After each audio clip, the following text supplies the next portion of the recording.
Hey everybody, Jason Sherman here. In today's episode of Zero to CEO, I speak with CEO and life coach Vernessa Hopkins. Welcome to the show. Thank you so much for having me. And today we're going to talk about transforming leadership through influence. Very cool. I mean, there's a lot of people out there who are followers, and there's a far and few between people who are leaders.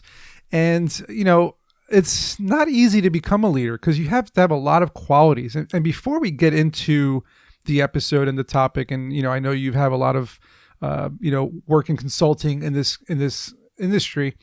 What do you think are the main qualities it takes for someone to become a leader instead of a follower? Great question. And I think it depends on the person and how they embrace their strengths and who they are. So someone will follow someone that they're being influenced by, that they can trust and respect. How you earn that is being authentic, right? So some of that comes into allowing yourself to embrace your strengths so that you can influence people around you. So a leader is organic, a manager is chosen. So that's good. It's about understanding those skill sets.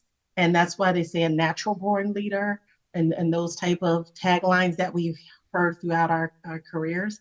And that's because there's just something in there that you're comfortable taking charge, you're comfortable in looking strategically at something that's happening and those type of things. So you bring up an interesting point because a natural born leader and being organic and authentic, I understand that. But on the other side of the fence, as a personal experience, I was a kind of a shy kid growing up, and I really had trouble being in front of people, talking in front of people, managing people. I was more of a follower, I guess, growing up, although I was kind of a loner.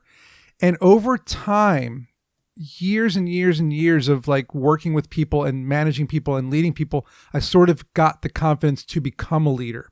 So it's almost as if I wasn't born this way. I just kind of learned it as I went along and forced myself into that kind of that leadership role. So is that possible as well, or do you really think it is that you're born with it? There has to be some skill sets that you're comfortable in embracing. So we're not comfortable with all the dynamics that it takes to be an effective leader.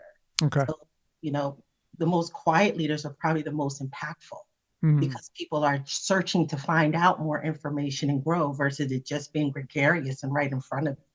So we almost train our brain that we're not a leader because we're quiet, or we're not a leader because we're not, comfortable with presenting. It's about knowing when you need to win your best actor award and confident with what you bring to the table. So especially in IT departments, they definitely, if you could just leave me over here and I can build something, I would be happy. But it doesn't mean that they cannot influence change and influence a culture that helps grow and build people to their fullest potential. So we start out like, well, we're not a leader because of these things, because that's how we trained ourselves to be. So if we use that, I'm quiet so I can get more strategic right in those areas that I'm not comfortable. That's where the power comes in and people want to follow you. Makes a lot of sense. A follower, but everyone has their role. It makes a lot of sense. And influence is a big, way of impacting, your leadership role. And on your website, I noticed you have something called the influence equation. So what exactly is that? That is the 8 steps that I've kind of put together to really focus on how to discover how your strength is in being influential. So what is your strength? And then how do we put that at the forefront versus all the other things that you expect that you need to do in order to be there? So this influence equation is pretty dynamic in that it can be from a sales perspective, customer service experience, personal, the family cookout. Sometimes that's a great thing. And sometimes you got to get strategic. I'm taking over the grill. And what to expect and how to keep yourself in your confidence is really what it's about. So it's an equation because it depends on the situation that you're in, right? The same person that you're at home is not the same person that's going into the office sometimes, or, that needs to present and those type of things. So understanding your dynamic and then using that strategically to influence the room so that even when you're not there, the people that you've impacted, now you've created brand ambassadors because you were able to be influential. with how Right. you want people to see you. Yeah, because you want people to, almost emulate your vision and your goals, and so you have to lead them in that direction. And how do you do that? How do you become a better leader with the influence equation? What's the kind of the path towards it? The first path is understanding your comfort zones, right? So we Mm, all have them, reading a book or going to the beach or being with friends. But why is that your comfort zone? If we identify how it makes you feel in that moment, then how we can strategically create that in those moments where you're not comfortable. mm. So, for me, everybody goes, get out of your comfort zone. I'm like, go in it. Let's find out what's in Go there. in And the comfort zone. Don't get out of the comfort zone. right, bring it with you because Right. that's where you're most confident in your true self.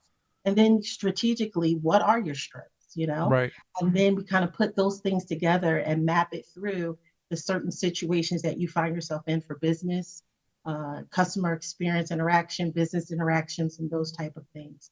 We help you kind of focus on three main pivot questions Hmm. to kind of refocus you and reset you. What are those pivot questions? So, for example, if you're networking, because that's so much fun for so many people, Yeah. especially if you're introvert or quiet and you really don't want to be there, but you have to be there. Yeah. Have those three questions that can kind of open the dialogue so that you're listening more than having to talk. And based on your strengths, that's what we determine what those questions are, because it could be as Interesting. simple as the traffic getting here was so interesting. Which way were you coming? And you start, instead of going, okay, what do you do? What What's do your you job? do is the number one question everybody asks at a networking, and I really cringe at that question. I always, it's funny. I stopped going to networking events years ago, but when I was going to these tech events, I would always open up with, "Hey, good to see you," or "Good to meet you. What's the most interesting thing you worked on this week that challenged you?" That's usually what I would go with, and they always had a really awesome, long-winded answer that I could pick little pieces of it and ask more follow-up questions, which showed them that I was interested in them and made them then want to ask me the same thing. And then I would go into my spiel and tell them what I was interested in my challenges. And then we found maybe a connection there. We were able to kind of work together on solving a problem versus talking about your family and what you do for work and all that other. It's just, So, and, Right. and this is a good segue into the thing I wanted to ask you about decoding a room. There has to be a way to like walk into a room and kind of analyze it and decode it in a professional setting. What are your tips? So the first thing is to take a breath. Mm, So, believe important. it or not, it's not even A about couple deep you at breaths. the moment. It's about resetting you. So you take that breath and you observe. You'll be able to see those who are comfortable in conversation, the clicks, the atmosphere. Is it laid back? Is it really professional? And those type of things. And then, if by the time you're talking about decoding the room through our process, you've identified what your strengths are and those type of things. So I'm going to do decoding the room based on someone who doesn't want to be there, right? It's quiet and introvert. So in decoding the room for that particular person, my recommendation is to find either the person who coordinated the event or meeting, or find the one who's talking the most, because Mm, they'll do the talking for you. This is yeah. not something where you have to do all the work. It's more about getting strategic with, okay, this person seems to know, they know two or three people. At this point, you've had those three goals that you've created for yourself. My goal is to connect with three people today. You know what else I noticed too? You mentioned something really, I want people to hear this because this is important. You mentioned there's someone that's talking a lot and they're answering questions for you and they're doing the talking for you. Listening is one of the most important skills that people need to start practicing more. Why is that? Well, because if someone's talking a lot and you're just listening, you can again cherry pick the things you want to now bring up a little later in the conversation. Going off of what you said earlier, let's talk about that now. And now you have a prepared statement or prepared kind of, monologue that you can go into because you prepared for it based on that listening. Talk about listening a little bit and using that as one of your strengths. Sure. And it's twofold. For someone who's very comfortable talking, it'll be the hardest thing for you to do, Yes. right? So everyone has their challenges. For the quiet person, oh yes, I'll listen all day. I'm all ears. But for someone that's, hey, whoa, I'm not saying that's me, But the moment is listening, and being quiet so that you can listen to the key points that you need. Listening helps you understand how that person is even feeling and what mindset that you may, how perception is reality. They may be having the worst day. It has nothing to do with you. But if you listen for those tones and inflections, you can figure out where I just need to go soft right now, or I need to go in, and you'll be able to determine if it's a person who likes to talk or likes bullet points, Right. or those type of things. And you brought up another good point really quick. I noticed that too, is when someone's talking a lot and then people are talking to the person or answering, you can gauge on how long your answers should be before you start getting cut off. And correct. it's so by listening to the whole room, you kind of know, okay, I got to keep my answers short, or no, they want like detail. They want me to get on the whiteboard and start drawing. They want me to do this, that, and the third, right? So, And that is powerful, because then they're going to want you next to them and not mind you there, versus, okay, this person's all about themselves. right, Or they'll find you valuable or find you as an asset, right? correct. And that's the purpose of you being there, for you to understand how to relate and communicate with people. If someone gives you short answers back, to change your mode from a conversational type of thing versus now be direct, or revert to something that makes them interested. If you heard them mention baseball before, you're going, well, there's no baseball right now with 5 inches of snow on the ground. Yeah, Those are the things that become powerful and impactful. And now your brand is that you're this person. We can just have a general conversation, and I'm not subject to sitting here and talking to you all day, because I really don't want to. I love it. And I did notice something else you mentioned on your website and in the notes, something called your unique YOUprint. Tell me a bit about that, because this is the first time I've heard of that. Well, first of all, I'm glad to hear that. uh, so the YOUprint is, once you've gone through all the steps of the influence equation, you now have a YOUprint of you and what your brand is and what you want it to be. And it's not about what you think someone else wants it to be.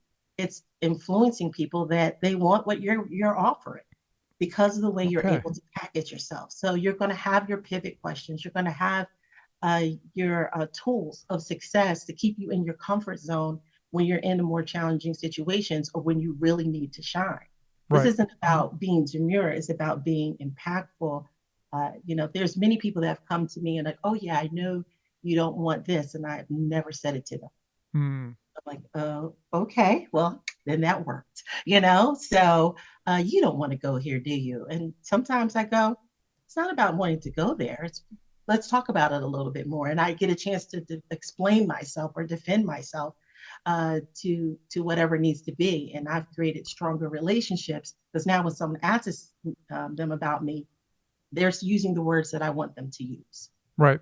And you said something interesting too. You said that your YOUprint is kind of a brand of you, right? It's like your brand. And that's an interesting word, considering leadership is not really correlating with entrepreneurship in a way, right? Because entrepreneurs have to sell themselves. They're their own brand, whereas a leadership is more leading a company, leading a business, leading a team. It's not much of a brand. It's more of a vision, moral standards, like their culture, that kind of thing.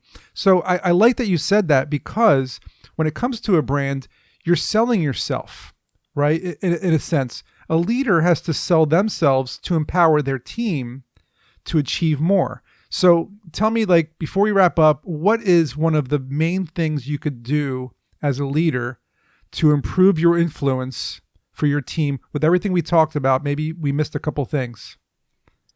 So the key point is letting your team know who you are and Hmm. your authentic self, so that they know you're focused on understanding what they need to do, Hmm. helping them build themselves, as well as you being influenced upon them. So understanding their needs so that you can then influence them to be a better version of themselves, essentially. Correct. There's a difference in a person that reports to you bringing you information versus them understanding, I can't just bring her information. I need to make sure I've done my research and homework, because then she'll be able to help me do whatever I need to do, versus just dumping it, because they know you'll take charge anyway. Right. Those are the things that and perceptions that happen no matter what you do. But if you allow your team to understand this is how I am. I do like numbers, or I do like bullet points. I do like to converse email versus phone call. Right. Then you allow them to have the tools to be able to adapt, but also be themselves on how they want to present information to you. So understanding the people and their dynamics that report to you allow you to make a balanced team that will work hard for you, because you know that you respect what they bring to the table individually. Well said. And if anyone wants to talk to you, work with you, find out more about you, where would they go? They can go to unlockyourinfluence.com. I'm under VAH Consulting. I work with career coaching, life coaching, business coaching. I get excited about you getting to your fullest potential. So my number is 267-374-6574. And I am available to talk one-on-one for group or speaker engagements. Awesome. Thank you, Vernessa. Hope you guys enjoyed the episode, and we will see you in the next one.